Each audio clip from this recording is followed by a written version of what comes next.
Hi guys, yep, it's me, the bipolar hot mess again. We are on the 8th video in the DBT series based off the book DBT Made Simple. And just like I say in all my other videos, this is my I'm not a doctor disclaimer.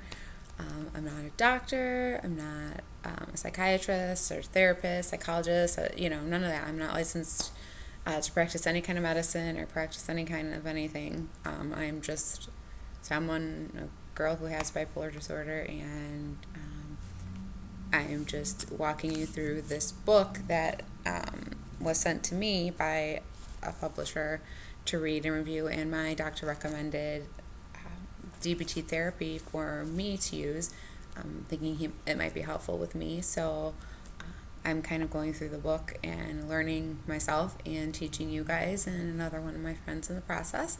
So again, I'm not a doctor, so if you do decide to practice anything that you learn from me, like teaching you this book or from anything in the videos, don't go against anything that your doctor has told you to do so, is basically what I'm saying. Like, because I'm not licensed to practice anything, so don't go against your treatment plan that you have with your doctor, because your doctor knows you best. So this is just information that I've gotten, and I'm giving you my personal interpretation of it.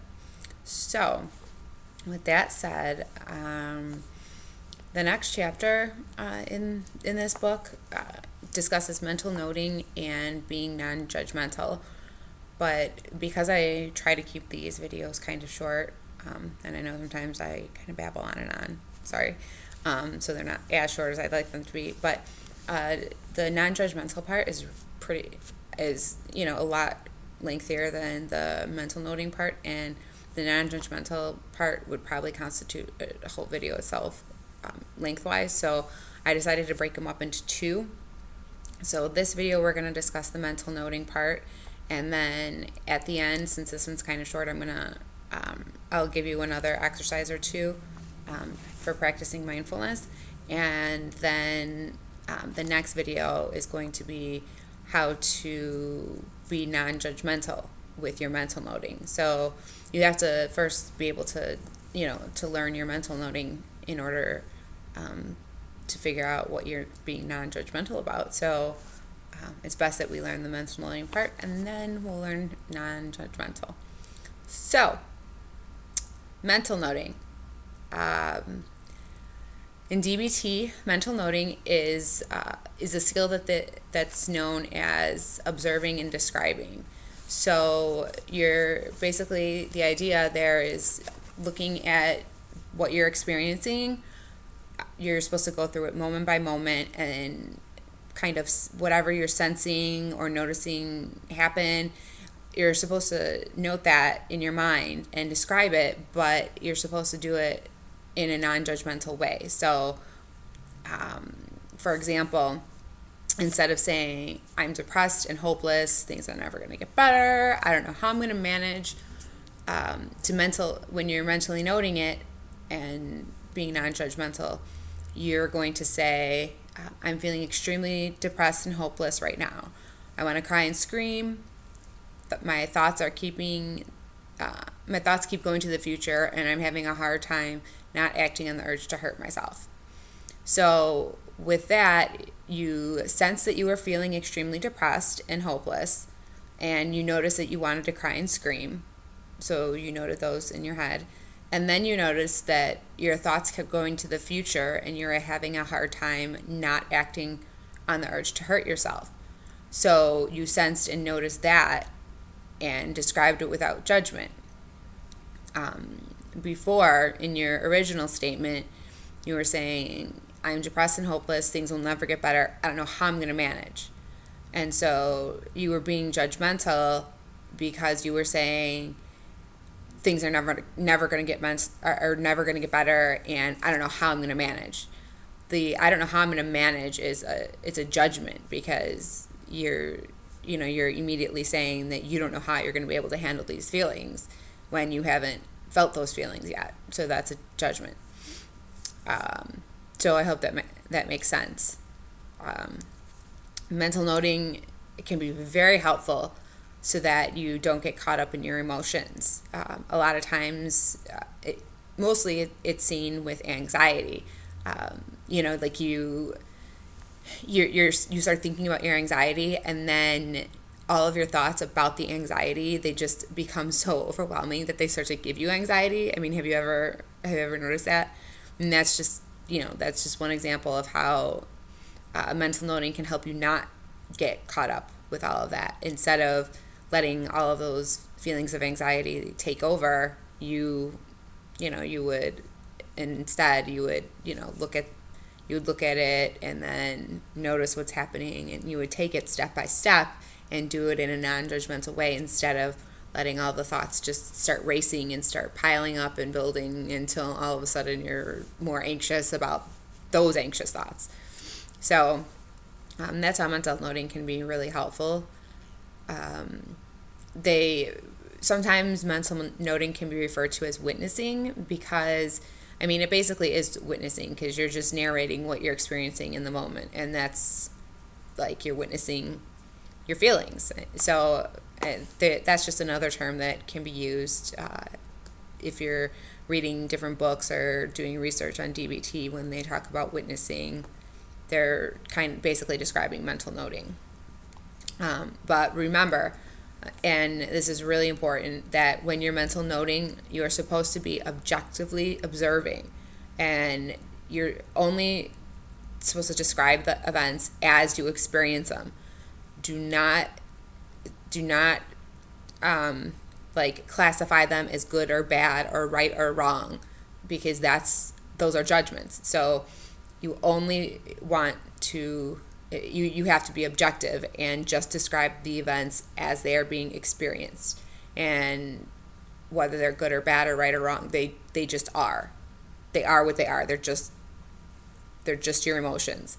So make sure not to classify them, because that's where the judgment part comes in. But there are two types of mental noting. There's the internal not necessarily two types of mental noting, but there's two types of events with which you do mental noting, and those are internal events and external events. And the internal events, obviously, they're just like they sound. They take place inside of us. Like, there are memories and our thoughts and images that enter our mind, urges, emotions, physical sensations. External events are the ones that occur outside of our body. Some people have more of an internal focus, and sometimes that can be almost to a fault, because they can become so oblivious to what's happening externally because they're just so wrapped up with what's going on inside, and vice versa. Sometimes people have more of an external focus, and they're more aware of what's happening in the environment and what's happening outside of them, and than what's happening inside of them. So I want you to kind of take a look and see if you can determine whether you have more of an internal focus or an external focus, because it's important to kind of figure out which one you are more predisposed to, because you want to then work on the other one, because that's the only way you're going to achieve balance and stuff. And then you become more aware of the things around you and the things happening inside of you, and you're able to manage your emotions more effectively if you can focus on both your things internally and externally.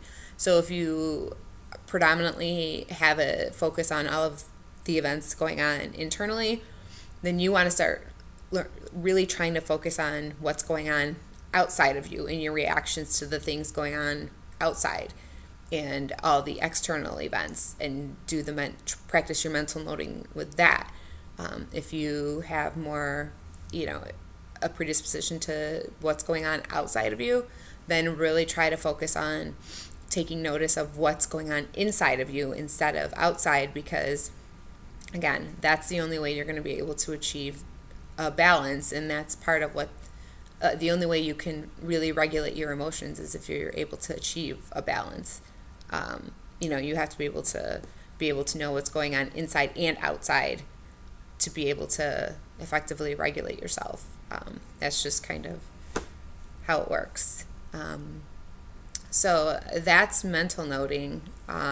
Again, mental noting is looking at the experience moment by moment and then in a non-judgmental way. So you basically are just describing what you're feeling moment by moment, but you're not putting any judgment on it. So you're not saying whether it's good or bad, or you're not, you're not predicting anything about how it's going to affect you or anything like that. You're just saying this is what's happening right now. You're in the moment and you're observing what you're feeling and what's going on. It could be like, I'm feeling really anxious right now and my palms are getting sweaty and, something like that, but you're not saying like, I can't handle this. This is too much, because those are, you're jumping then to judgments at that point. You want to keep it to just what you're feeling, what you're sensing. It's observing and describing what's going on, not jumping to a conclusion, basically. So that's mental noting. And here's I'll give you another mindfulness practice. I think the last one I gave you guys was the where you're observing your thoughts in a cloud. And so let's do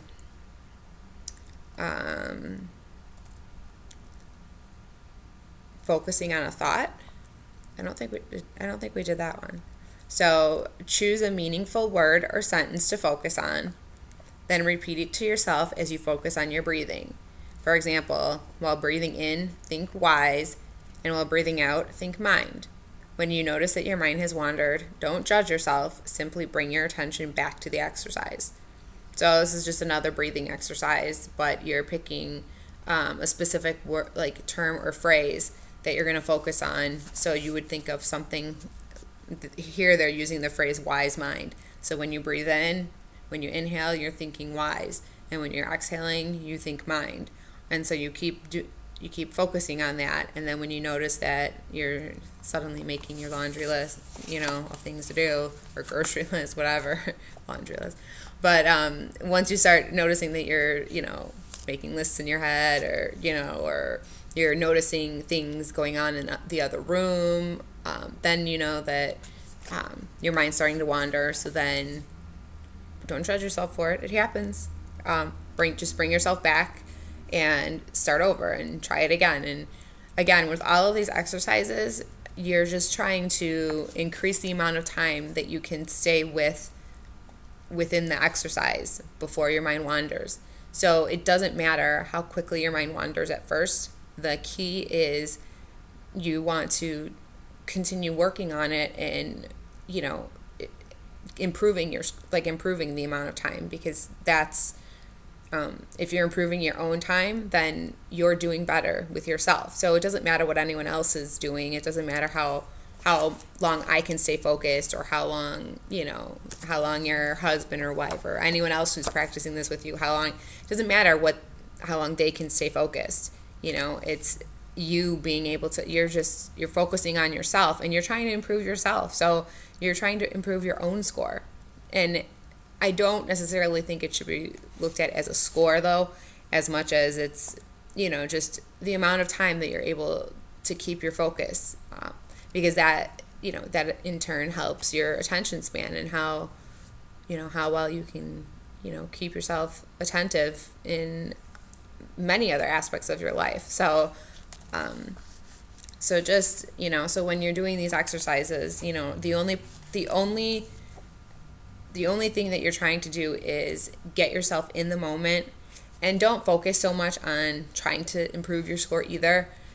Just keep yourself focused in the moment, and you'll notice that the more you practice it, your score is going, or your time is going to improve, and you're going to get, you're going to be able to focus longer and longer.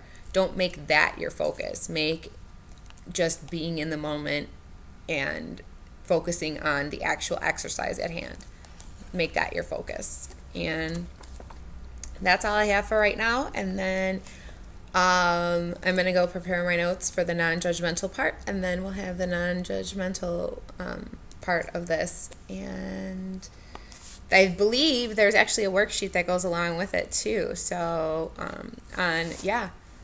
there's a judgmental thoughts tracking sheet. So that I'll be loading that one up too as soon as I load or finish the video.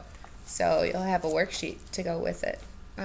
So I will see you guys next time. If you have any questions in the meantime, then I want you to either message me on the Facebook page or on the website. If you're doing these through the website, you can email me at bipolarhotmess@gmail.com. If you're viewing this through the YouTube channel, you can just comment on this directly. Same thing with Facebook. You could comment on it directly, and I'll get your questions, and hopefully I can address them in the next video if I think that everyone, it's a question that everyone would have. If not, then I'll answer it directly on wherever you have asked it. But again, if you need to email me, bipolarhotmess@gmail.com, and I will see you guys in a little while. Bye.